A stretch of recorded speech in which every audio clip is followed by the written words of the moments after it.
কান্না করলে চোখ দিয়ে পানি পড়ার পরিবর্তে ঝরছে স্বচ্ছ বস্তু। আশ্চর্যজনক এই ঘটনা ঘটেছে লেবাননে। এই মুসলিম তরুণীর নাম হাসনা মোহাম্মেদ। আসল ঘটনা হলো, তার বয়স যখন ১২ বছর, তখন একদিন স্কুলে পড়া না পারার কারণে তার শিক্ষক তাকে বকা দেন। এতে তিনি কান্না করেন।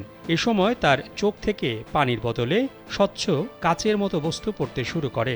তখন মন খারাপ থাকায় বিষয়টি তিনি পাত্তা দেননি। এরপর বাড়িতে এসে আবার কান্না করার সময় তিনি লক্ষ্য করেন তার চোখ থেকে অত্যন্ত স্বচ্ছ কিছু বের হচ্ছে। এতে হাসনা মোহাম্মেদ ভয় পেয়ে যান এবং ঘটনাটি তার বাবা এবং মাকে জানান। তার বাবা মা তাকে ডাক্তারের কাছে নিয়ে যান। ডাক্তাররাও এই ঘটনা দেখে অবাক হয়ে যান। হাসনা জানিয়েছেন, তিনি কান্না করার সময় স্বচ্ছ এসব বস্তু তার চোখের কোনো ক্ষতি করে না, বরং চোখ থেকে তাড়াতাড়ি বেরিয়ে পড়ে। তিনি সামাজিক মাধ্যমে এই ঘটনার ভিডিও পোস্ট করার পর অনেকে এই স্বচ্ছ বস্তুকে হিরে বলে দাবি করছেন, কিন্তু এগুলো আসলে হিরে কিনা তা হাসনা মোহাম্মেদ নিশ্চিত করেননি। প্রায় একই ঘটনা ঘটেছে আর্মেনিয়ার ছোট গ্রাম স্প্যান্ডেরিয়ানের বাসিন্দা স্যাটিনিক কাজারিয়ান নামের এক তরুণীর সঙ্গে। তারও কান্নার সময় চোখের দুই পাতার ভেতর থেকে বেরিয়ে আসত স্বচ্ছ বস্তু। এই তরুণী দাবি করেছেন, তিনি স্ফটিক কান্নার অধিকারী। কাঁদলেই তার চোখ থেকে স্ফটিক স্বচ্ছ কাচের টুকরো ঝরে পড়ে।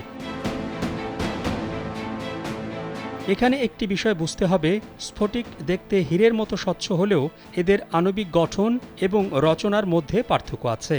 কারণ গ্লাস সিলিকা ভিত্তিক এবং তাপ দিয়ে তৈরি, হীরা কার্বন ভিত্তিক এবং কয়েক মিলিয়ন বছর ধরে তীব্র তাপ ও চাপ থেকে তৈরি। কয়েক বছর আগে স্ফটিক কান্নার ছবি এবং ভিডিও দেখিয়ে সাড়া ফেলে দিয়েছিলেন আর্মেনিয়ার ওই তরুণী। সেখানে দেখা যায় তিনি একবার করে চোখের পাতা ফেলছেন আর চোখের নিচের অংশ থেকে একটি করে কাচের টুকরো বেরিয়ে আসছে। চিকিৎসা বিজ্ঞানে সিস্টোনোসিস নামে এক ধরনের রোগের উল্লেখ আছে বলে জানিয়েছেন বিশেষজ্ঞরা। সেই বিরল জিনগত রোগের লক্ষণ অনুযায়ী চোখের ভিতর স্বাভাবিক শারীরিক প্রক্রিয়ায় স্ফটিক তৈরি সম্ভব। তবে সেই স্ফটিকের আকার হয় অনেক ছোট ও তা বেরিয়ে আসার সময় চোখ ক্ষতিগ্রস্ত হয়। এ বিষয়ে রাশিয়ার চক্ষু বিশারদ তাতিয়ানা সিলোভা জানিয়েছেন, চোখে অত্যধিক লবণের সমারোহের কারণে প্রথমে হৃৎপিণ্ড এবং পরে মস্তিষ্কের সমস্যা দেখা দেওয়ার কথা, কিন্তু আর্মেনিয়ার ওই তরুণীর ক্ষেত্রে ভিন্ন কিছু ঘটেছে।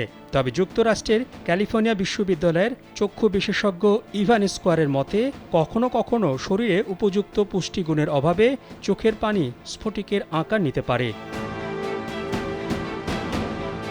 মোহাম্মদ শাহাবুদ্দিন মাহাতাব, কালবেলা।